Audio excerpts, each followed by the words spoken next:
Today we're going to America, Florida, to a wee place called Key West. Here we meet Dr Carl Tanzler von Kossel. He's from Dresden, Germany, has emigrated to America in 1926 with his wife Doris and two daughters Alicia and Crystal, first heading to Havana, Cuba, before settling in Zephyr Hills, Florida. Tanzler gets a job as a radiography technologist at the US Marine Hospital in Key West. Leaving his wife behind in Zephyr Hills, he moves. He's asked to look after the tuberculosis cases, a disease which at the time was fatal and hailed for being pretty brave in the face of such a deadly sickness. Wandering the corridors, Tanzler's mind would often wander back to his childhood. Back in the day, when he was running around barefoot with a stick and a wheel, he had a vision of a long-lost ancestor come back from the dead to talk to him, Countess Anna von Kossel, or Auntie Anna as we'll call her. She would forewarn Tanzler that the love of his life would be an exotic, dark-haired, beautiful woman, and this vision never left him. One rainy day in April in 1930, doing his rounds on the wards, he was sent 22-year-old Elena Milagro de Hoyos, suffering breathing problems and in need of a diagnosis. There she was, the beautiful, exotic, dark-haired woman Auntie Anna had foretold him about. She is indeed diagnosed with tuberculosis. Dr Tanzler will give her his full attention, falling madly in love with Elena, showering her with gifts of expensive perfumes, flowers, luxury dresses and chocolates. However, the feelings are not reciprocated, and when she's sent home incurable, Tanzler will spend all his spare time on home visits to her, to the point he gets the sack from the hospital. He asks her family if he can try experimental work to try and cure their daughter. They of course say yes. He'll try x-ray treatment and medicines he's literally made up himself. Alas, nothing works, and Elena will succumb to the disease on the 25th of October 1931. Heartbroken, Tanzler asks if he can pay for her funeral and proceeds to build Elena a very elaborate above-ground mausoleum, installed with electric, a front door to which he's the only one with a key, and even goes as far as installing a telephone, one on the inside beside Elena and one on the outside for him to speak to her. Beyond obsessed, he spends 2 years whispering sweet nothings and crawling in and out of the tomb. One night he has another vision, this time of Elena, begging him to release her from this prison and that she accepts his hand in marriage.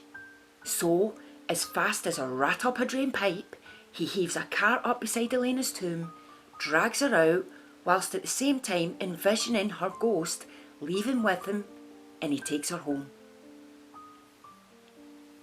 Armed with bleach and disinfectant, he cleans her body. She reeks to high heaven, let's face it. Unable to revive her,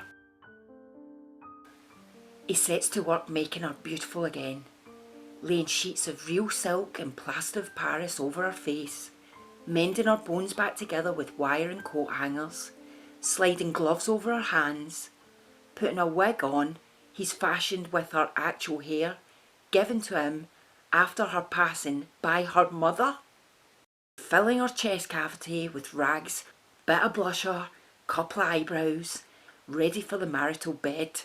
She's good to go, if you know what I'm saying.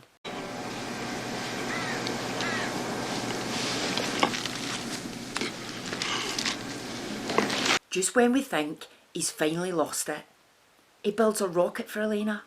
Later, when asked why,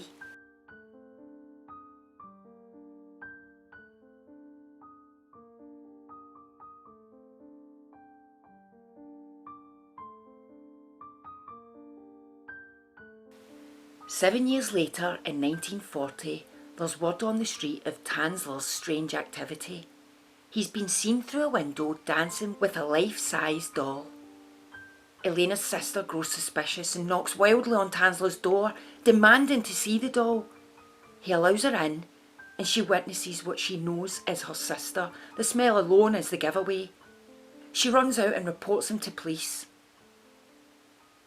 Police head to the house, sure that this woman is batshit crazy. But no, she's not crazy. This is no doll. Tanzler's arrested and put on bail. Believe it or not, the townspeople have a whip round and gather the $1,000 bail money, delusion this is a great love story, and Tanzler's released, awaiting to be psychologically assessed. Before he can be assessed, it's discovered that the statute of limitations has expired, which means he can no longer be charged for the crime. Shockingly, Elena's body is put on public display and more than 6,500 people come to see the corpse bride. In 1944, he moves to Pasco County, still in Florida, to be near his wife, as they never did divorce. And in 1947, he writes an autobiography called Fantastic Adventures, The Secrets of Elena's Tomb. And he apparently has an effigy of Elena he made in his labs. I've double checked, it is an effigy. In 1950, he becomes a US citizen, but 2 years later, on the 3rd of July 1952, aged 75, Dr Carl Tanzler dies in his home, laying there for 3 weeks before being discovered. In 1972, it's revealed, at the time of the pathologist investigation of Elena's body in 1940, that a paper tube was found in her genitals, although this is cited as not credible as it wasn't revealed at the time. Maybe it wasn't revealed to save the family any more embarrassment and heartache, especially in the 1940s. Or maybe it just simply wasn't true.